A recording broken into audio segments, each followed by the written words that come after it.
Welcome back to Recreational Garage. In this video, we are continuing to work on the upper control arm mounts.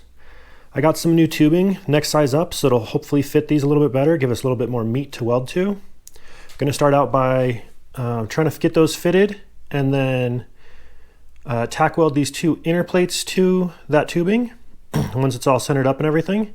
And then we'll start working on getting the outer plates fitted, see if those will work. So anyway, let's get to it and see what we can get done.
All right, made some pretty good progress on the upper control arm mounts here.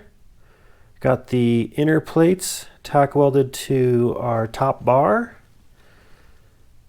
I had to knock them off after the first tack weld. I thought I had everything figured out, and it was definitely not correct once I mocked it up in place. So had to go in and change the angle of the plates to the bar. I was getting a bunch of binding up in the arms here. The heim joints on the axle side were super twisted the way I had it at first. So this is looking a lot better.